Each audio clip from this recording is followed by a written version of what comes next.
اور ہم سب جانتے ہیں کہ پچھلے جو 3.25 برس تھے ایک جماعت کے، اس میں پاکستان کی ترقی کو، معیشت کو ریورس گیئر لگ گیا تھا.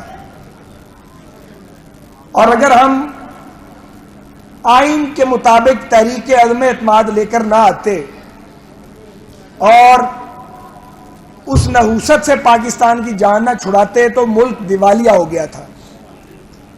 اور پھر 16 ماہ جناب شہباز شریف کی قیادت میں پی ڈی ایم نے جس انداز میں کام کیا، ہماری ٹیم نے ڈے اینڈ نائٹ کام کیا. حالت یہ تھی کہ ملازمین کو تنخواہ دینے کے پیسے نہیں تھے، پینشنرز کے لیے پینشن نہیں تھی، قیمتیں آسمان سے باتیں کرنے لگی تھی، ڈالر قابو میں نہیں آ رہا تھا. آئی ایم ایف جسے ہم الوداع کر گئے تھے، عمران خان صاحب نے اس سے دوبارہ معاہدہ کر لیا تھا اور معاہدہ ادھورا چھوڑ کے خود چلے گئے تھے. یعنی معیشت میں ایک ایسی افراتفری تھی کہ دنیا یہ کہہ رہی تھی کہ ملک آج یا کل دیوالیہ ہو جائے گا. اس حالت میں ہم نے اپنی سیاست کو داؤ پر لگا کر ریاست کو بچانے کی ایک کوشش کی. مورخ لکھے گا، کوئی ٹھیک کہے گا، کوئی غلط کہے گا، مگر ہم اس بات پہ پوری طرح کنونسڈ ہیں کہ سیاست ریاست کے بغیر ممکن نہیں ہے، اور ریاست بچانے کے لیے سیاست قربان کرنی پڑتی ہے یا جان قربان کرنی پڑتی ہے، اسے دریغ نہیں کیا جا سکتا.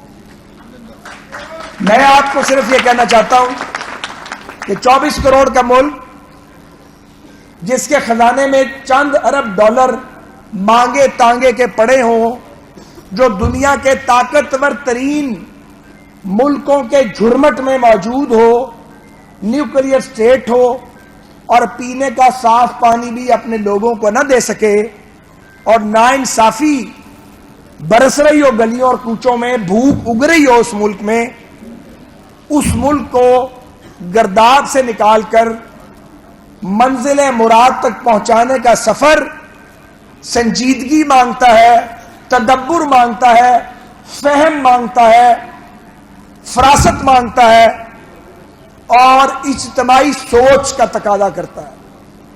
بدقسمتی سے جس جماعت کو گود میں لے کے پچھلی اسٹیبلشمنٹ نے اور عدلیہ کے بعض ججز نے سرپرستی کر کے، اور میڈیا کے بعض بکاؤ لوگوں نے ساتھ دے کر پروان چڑھایا، ان کا سنجیدگی سے، متانت سے، ملک چلانے سے کوئی لینا دینا نہیں تھا.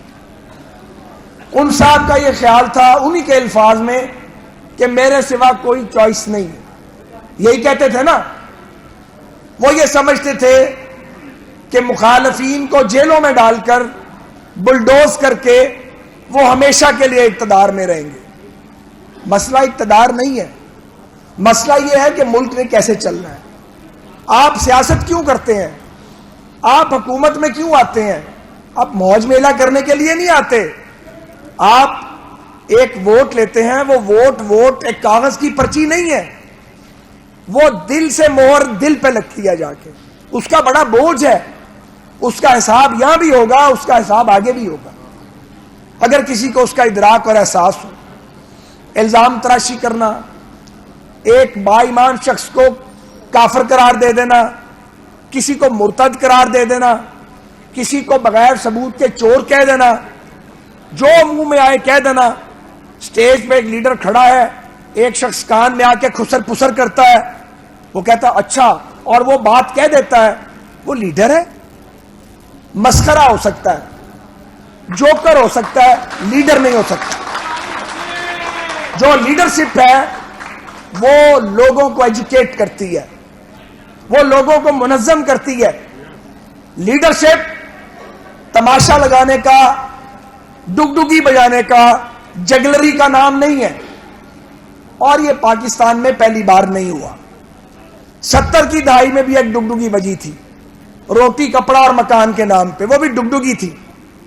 لوگ جھانسے میں آئے تھے، لوگوں کو بے وقوف بنایا گیا تھا روٹی کپڑا اور مکان کے نام پہ. اور اس کے بعد ایک فاشسٹ دور پاکستان پہ آیا تھا جس کا ایک شکار میرے والد صاحب بھی تھے، جنہیں اس شہر میں جلوس نکالنے کی پاداش میں گولیوں کا نشانہ بنا کے شہید کیا گیا۔ اس وقت بھی لوگوں نے غلطی کی تھی اور پھر 77 میں جا کے اس کا مداوع ہوا، لیکن ملک کو نقصان پہنچ گیا، صنعتیں تباہ ہو گئیں، لوگوں نے، مزدور نے، محنت کش نے کام کرنا چھوڑ دیا، ملک جو تھا مہنگائی آسمان سے باتیں کرنے لگی۔ وہ دور جو بزرگ ہیں یا جن کی سیاست پہ نظر ہے انہیں بھولا نہیں ہے۔ بہت عرصے کے بعد ایک اور شخص آیا ہے جس کو مہاتما بنا کے پیش کیا گیا ہے۔ وہ مہاتما تھا نہیں، وہ مہاتما ہے نہیں۔ میں کسی کی ذاتی زندگی پہ بات نہیں کروں گا، میرا کام ہی نہیں ہے، میں ایک سیاست دان ہوں، میں پالیسیوں پہ بات کروں گا۔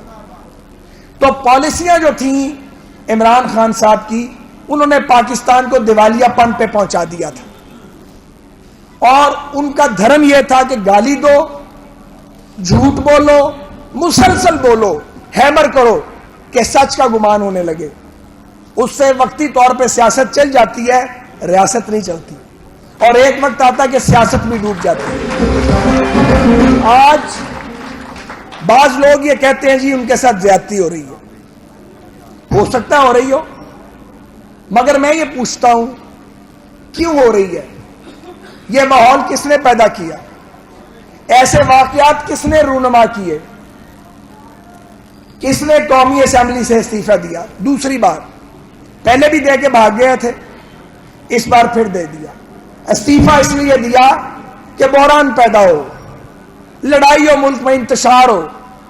اسمبلیاں لڑنے کے لیے نہیں بنتی، قانون سازی کے لیے بنتی ہیں، بحث کے لیے بنتی ہیں۔ آپ اختلاف کرتے ہیں، آپ اتفاق کرتے ہیں، پھر قانون بناتے ہیں۔ اسمبلیاں وہاں پہ لاتے اور گھوسے چلانے کے لیے نہیں بنتی۔ انہوں نے قومی اسمبلی سے پھر استعفیٰ دیا اس بار، پچھلی بار بھی دے گئے تھے، ہم نے ان کے استعفے ان کو شرافت سے واپس کر دیے تھے، اس بار بھی دے دیا۔ اس کے بعد 2 صوبائی حکومتیں تھی، جیسی تیسی بھی تھی، اپنی حکومتیں خود ہی توڑی، کیوں؟ بحران پیدا ہو، پھر بھی کامیاب نہ ہوئے۔ اسلام آباد پہ دھاوا بولا، اسلام آباد کو آپ نے وہ آگ لگنے کے مناظر دیکھے۔ یہ سیاستدانوں کا یہ کام ہے؟ سیاسی جماعتیں تخریب کاری کرتی ہیں، تخریب کار کوئی اور ہوتے ہیں، اور جب ہاتھ پاؤں کھل گئے، زبانیں کھل گئیں، چاکا اتر گیا، تو پھر ایک دن افواج پاکستان کی تنصیبات پہ حملہ کر دیا، کیونکہ پٹے کھولے گئے تھے۔ کھولنے والے جو تھے وہ آج گھروں میں چلے گئے ہیں ریٹائر ہو کے، مجرم وہ بھی اتنے بڑے ہیں جو گھروں میں چلے گئے ہیں، وہ جج تھے یا جرنیل تھے، تاریخ معاف انہیں بھی نہیں کرے گی، ان کے جرائم کم نہیں ہیں۔ عمران خان اس کا بینیفیشری تھا۔ اب ہم نے نہیں آپ کو کہا تھا کہ آپ 9 مئی کریں، نواز شریف صاحب کہتے ہیں ہم تو 28 مئی والے ہیں، ہم ایٹمی دھماکہ کر کے ملک محفوظ کرتے ہیں، تم 9 مئی والے ہو۔ تم کیا کرتے ہو؟ تم اپنے ہی شہداء کی وارث فوج پر حملہ کر دیتے ہو ملک کے اندر سے۔ جو کام ہندوستان نہیں کر سکتا، جو دشمن نہیں کرتا، وہ تم کرتے ہو، پھر کہتے ہو کہ ہم مظلوم ہیں۔ یہ کوئی طریقہ نہیں ہے سیاست کرنے کا، یہ کوئی طریقہ نہیں ہے ملک چلانے کا۔ یہ لاؤبالی پن، یہ آوارہ گردی، یہ ملکوں کو آگے نہیں لے جا سکتی۔ تو ہم آپ کو یہ کہنا چاہتے ہیں کہ ہم جس چکی سے پس کے آئے ہیں، ہم نے تو کسی پر حملہ نہیں کیا، ہمارا الیکشن چوری کیا گیا، ہم نے تو جا کے اس وقت کی اسٹیبلشمنٹ کو فوجی تنصیبات کے باہر للکارا نہیں۔ یہ نہیں کہ ڈر لگتا تھا، ہمیں معلوم تھا اس سے ملک میں بحران پیدا ہوگا، پاکستان بحرانوں کا متحمل نہیں ہو سکتا۔ آج ہم انتخابی عمل میں موجود ہیں، اور ہم چاہتے ہیں کہ سب کو انتخابات میں آزادانہ حصہ لینے کی اجازت ہونی چاہیے، ہمیں کوئی گھبراہٹ نہیں ہے، کوئی پہلا الیکشن لڑ رہے ہیں، ہم تو مدت مدید سے یہی کام کرتے آئے ہیں، مگر جب ہم ووٹ لیتے ہیں اس ووٹ کی حرمت کا خیال کرتے ہیں۔ ہم تعمیر و ترقی کے دور کا آگے لے کے آتے ہیں. یہ جتنی ڈیولپمنٹ ہوئی ہے، یہ جو جدید پاکستان کی بنیاد ہے، یہ نواز شریف اور شہباز شریف نے اگر نہیں رکھی تو کس نے رکھی ہے؟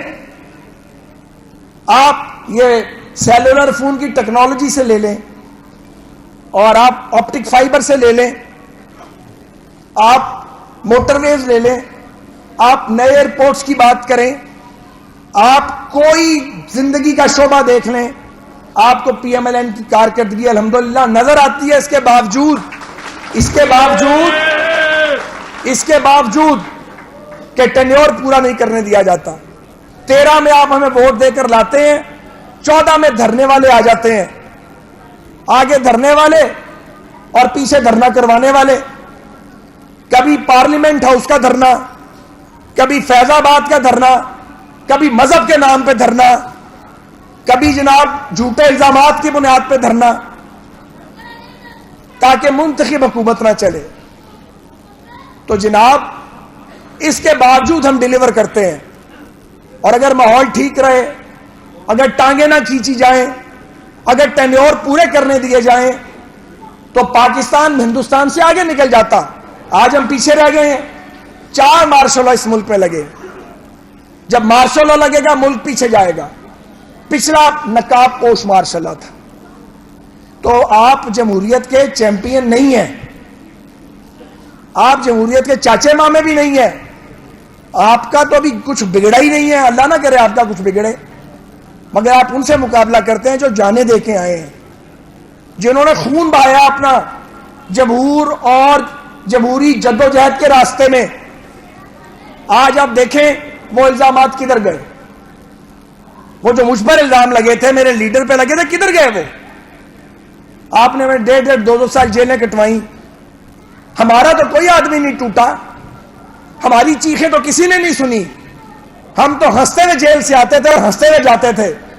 ہم جس دن پکڑے گئے تھے ہمیں پتا تھا یہ وقت ختم ہوگا. جب سخت وقت آتا تو ختم بھی ہوتا ہے. رو کے گزارو یا ہنس کے گزارو. یہ کس طرح کی قیادت ہے جو چیخیں مارتی ہے؟ روز لوگ جماعت چھوڑ دیتے ہیں، روز لوگ برات کا اعلان کرتے ہیں ان سے، اس لیے کہ جماعت تھی نہیں. چون چون کا مربع تھا، بھانمتی کا کنبا تھا، پتہ نہیں کدھر کدھر سے لکڑی اٹھا کے لے آئے تھے. پولیٹیکل پارٹی اس طرح نہیں کرتی. پولیٹیکل پارٹی تو پھر جس کے ساتھ کھڑی ہوتی ہے اپنے لیڈر کے، 8 سال ہم اس کا انتظار کرتے ہیں، چھوڑتے نہیں ہیں اس کو.